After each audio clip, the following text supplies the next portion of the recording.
The man was an immortal who had lived for over 1,000 years, carrying a power so destructive it could level mountains and shatter the earth. Jack was born into a family blessed with superhuman abilities, but he never cared much about it. By the time he turned 18, he still hadn't awakened. Living deep in the mountains, he figured superpowers were useless anyway. A quiet, ordinary life seemed much better. But one day, while gathering herbs, he and his younger brother came across a wounded stranger. Their family had strict rules, never reveal their powers in front of outsiders. Still, Jack's kind-hearted brother broke the rule to save the man's life. That single act brought disaster to their home. A few days later, an army quietly descended on their family. Even though they all possessed incredible abilities, years of peaceful living had dulled their fighting instincts. The family was nearly wiped out. Only Jack survived. When he returned home, all he found were corpses scattered across the ground and enemy soldiers marching in the distance. Overwhelmed by rage and grief, Jack's power finally awakened. In an instant, he transformed into a monster, slaughtering the invaders without mercy. He got his revenge, but in doing so, he became cursed with immortality. 1,000 years passed, yet Jack still looked like a young man. Over the centuries, he learned that ordinary people could also awaken powers, but those who did often became targets, hunted down by the powerless. Haunted by the tragedy of his past, Jack founded Fantasy Haven, a sanctuary for awakened ones.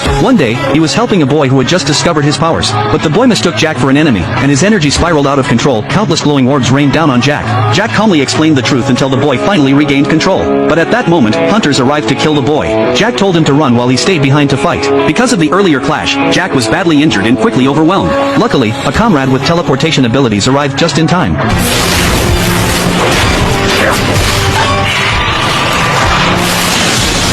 Meanwhile, elsewhere, a girl breathed in the scent of a strange flower and instantly transformed into a raging monster. She tore through a dozen armed soldiers with ease. But then, a squad of cybernetic soldiers appeared. Deeming her too dangerous, they struck her down with laser weapons. As the researchers prepared to withdraw, Jack arrived on the scene. He failed to save the girl, and when he left, he noticed the walls covered in drawings of flowers. He realized her mutation had accelerated.